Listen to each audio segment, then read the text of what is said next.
कैसे हैं आप सब। उड़ीसी डांस हम लोग देख रहे थे। टाइप्स ऑफ डांस में उड़ीसी डांस हमारा चल रहा था क्लासिकल डांस में, जिसमें मैंने आपको इंट्रोडक्शन, इसके पहले पार्ट में मैंने आपको इंट्रोडक्शन, दूसरे पार्ट में आपको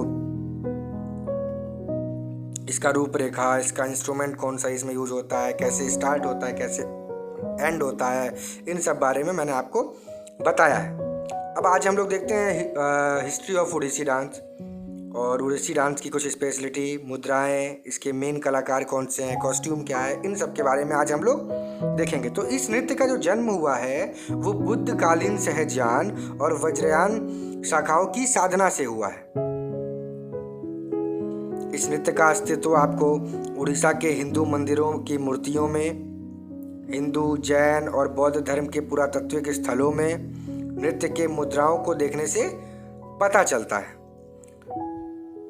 अब इस्लामिक शासन की बात करें तो इस्लामिक शासन जब आया तब उस काल में, इस्लामिक शासन के काल में ये डांस लगभग ख़त्म होने की कगार पे हो गया, बहुत कम हो गया था। और जैसे ही ब्रिटिश शासन काल आया उसके बाद इसे बंद करवा दिया गया पूरी तरह से। लेकिन कुछ समय बाद कुछ भारतीयों ने इसका पूरी तरह से विरोध किया और फिर से इसका प्रचार प्रसार शुरू किया, जिससे इसका पुनरुद्धार हुआ। भुवनेश्वर के पास ही उदयगिरी की गुफाओं में इस नृत्य के प्रमाण को हम देख सकते हैं, जो हमें साफ साफ देखने को मिलता है। तो ये तो संक्षेप में मैंने आपको बताया उड़ीसी डांस का इतिहास कहाँ है, कहाँ इसके प्रमाण मिलेंगे। अब हम लोग देखते हैं उड़ीसी डांस की विशेषताएं और मुद्राओं के बारे में। तो 3 प्रकार की इनकी विशेषताएं और मुद्राएं हैं।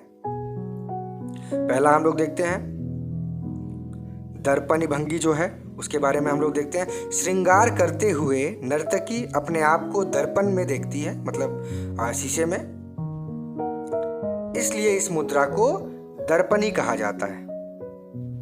और यह उड़ीसी नृत्य में बहुत ही ज़्यादा लोकप्रिय और फेमस है।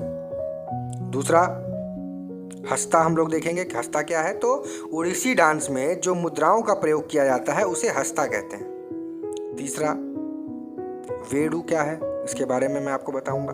तो उड़ीसी नृत्य के अंदर लगभग सभी नृत्यों में बांसुरी मुद्रा बनाई जाती है और ये एकमात्र डांस है जिसमें बांसुरी मुद्रा का प्रयोग किया जाता है। उड़ीसी में बांसुरी जो मुद्रा यूज करते हैं, प्रयोग करते हैं, उसे ही हम लोग वेणु कहते हैं। ये था स्टूडेंट्स हमारा उड़ीसी नृत्य का विशेषताएं और मुद्रा क्या है। अब हम लोग इसे कॉस्ट्यूम के बारे में देखेंगे। तो उड़ीसी डांस का जो रूप सज्जा है, वेशभूषा है, इसके बारे में हम लोग देखते हैं। उड़ीसी डांस के रूप सज्जा में बालों पर ध्यान दिया जाता है ज़्यादातर, जिसमें बड़े आकार का एक जूड़ा बनाया जाता है जिसको फूल और आभूषणों से सजाया जाता है। माथे पर चांदी का टीका लगाया जाता है। इसमें साड़ी पहनने का भी प्रचलन है जो बहुत ही यूनिक तरीके से होता है।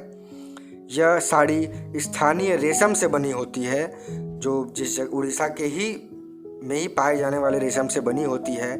यह बहुत ही अलग दिखती है, बहुत ही सुंदर दृश्य होता है इसके वेशभूषा का। इस नर्तकी के हाथ और पैर में आलता लगा हुआ होता है।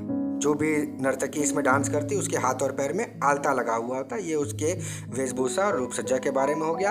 अब हम लोग लास्ट में देखते हैं कि उड़ीसी डांस के प्रमुख कलाकार कौन कौन से हुए हैं। तो आप ध्यान से सुनिएगा। सोनल मानसिंह जी, गुरु पंकज चरण दास जी,